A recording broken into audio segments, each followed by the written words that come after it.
Hey, AB here from B&H, and today we're taking a look at Zoom's F6, a professional field recorder which created a lot of excitement when it was announced at NAB 2019. Some of you are probably saying, another recorder? Big deal, bro. They're all pretty much the same. Well, yes, the F6 does share a lot of its DNA with the F4, F8, and F8N. But just because it's similar doesn't mean that it's identical on the inside. Right off the bat, I'll tell you that the F6's biggest and most compelling selling point, and what sets it apart from others, is the way in which it handles the recording of audio. It utilizes 32-bit float recording and dual analog to digital converters, giving it an extremely wide dynamic range.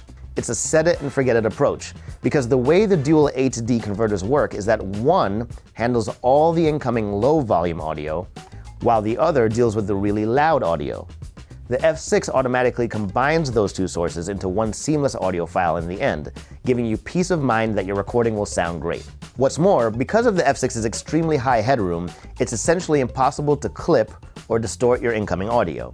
In fact, when you're using 32-bit mode, the limiter is completely disengaged. Essentially, you have a machine with very quiet preamps that can record pristine audio no matter how soft or loud the incoming signal is. The F6 does allow you to record in 24-bit mode, which is what you would get with many other good field recorders. And in this mode, you can engage a limiter to prevent clipping. But I suspect most people will take advantage of the power of the F6's 32-bit capabilities. And this got our team thinking, where would the F6 really excel in terms of simultaneously recording multiple sources of audio at very different levels? Previously on The Studio.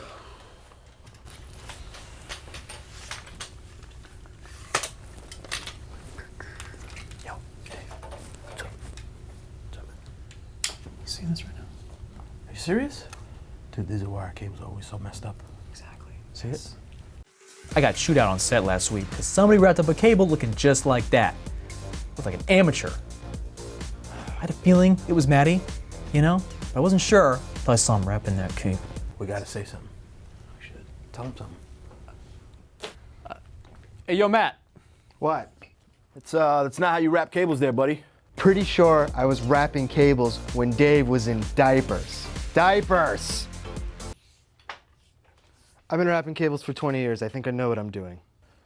Well, you've been doing it wrong for the past 20 years then, son. Whoa. Shots fired. You packed the cable bag last week, didn't you? And so what? So what? I look an idiot. That's what. Took me 30 minutes to unwrap that disaster of a cable. The whole crew was waiting on me. Well, maybe you just don't know how to unwrap cables now. Is that it? Bunch of amateurs here. What'd you say? Guys, calm down. Not in front of the talent. Do I smell drama? No drama. Just Matty Ice over here likes to wrap our cables like his grandma's garden hose. I knew this was gonna escalate. Matt, don't listen to him. He's just... Bobby, it's all right. You know what? Why don't you just wrap your own cable then? Oh, believe me, I will. As a matter of fact, why don't you go ahead and throw that cable with me right now? Sure, here, catch. Whoa! Don't you walk away from me. All right, so this dude threw a cable at us and then ran out of the room.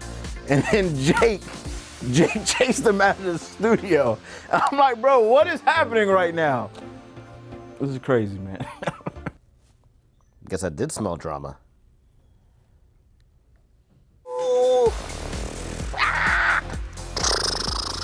What are you doing?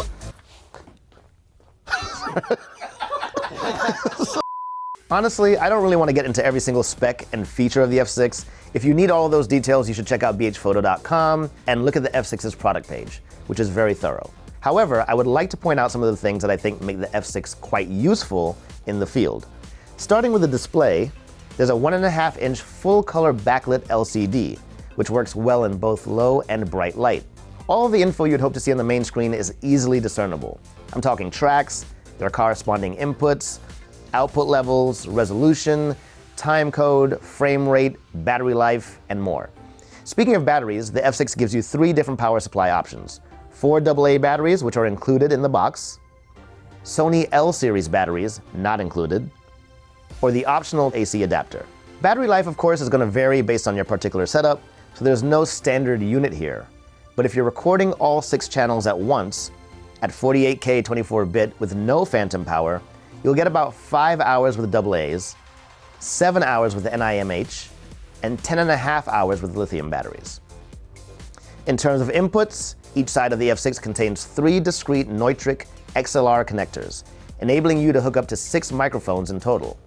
Just an FYI, all of my audio is being recorded straight to the F6 by way of Sennheiser's AVX wireless system with an ME2 lav.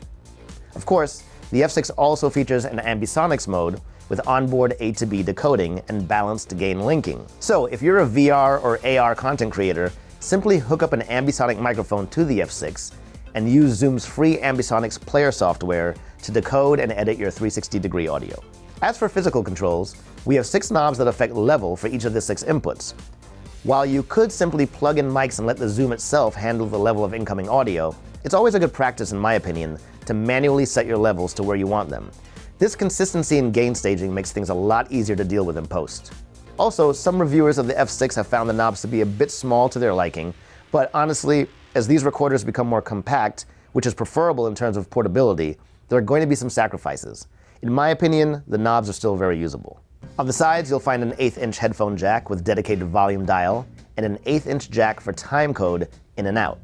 By the way, drop frame and non-drop frame formats are possible utilizing JamSync. There's also a USB-C port for providing bus power, as well as multi-track audio interface operation. And speaking of multi-tracking, the F6 can record up to 14 tracks at once. Now, what does that mean? 12 are redundant, so you have 6 at 32-bit, and the same 6 duplicated at 24-bit. The last 2 tracks, 13 and 14, are the stereo mix of 1 through 6. There's a 3.5mm stereo mini line out for connecting to external mixers, cameras, recording devices, and more. And just above XLR number 1 is a slot for Zoom's BTA1, a Bluetooth adapter that gives the F6 wireless capabilities, such as controlling it via your smartphone with the F-Control app. Naturally, there's a transport section with buttons for play, pause, record, and stop, and 4 smaller buttons just outside the screen that let you access, navigate, and manipulate the menu system to choose particular settings. There's no rotary encoder to scroll like on the F8, but it's a pretty easy system to work with once you get used to it. All in all, we've used the F6 for a couple days and we've been very happy with its performance.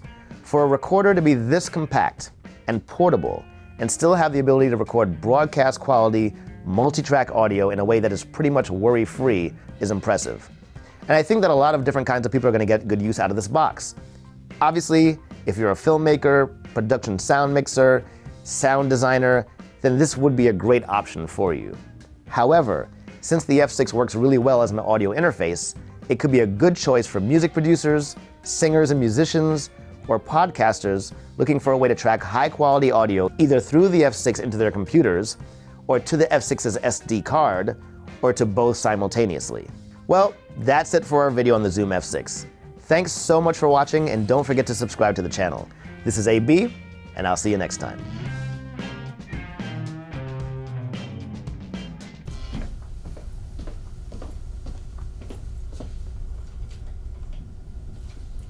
You like the way I wrap cables? Fine by me.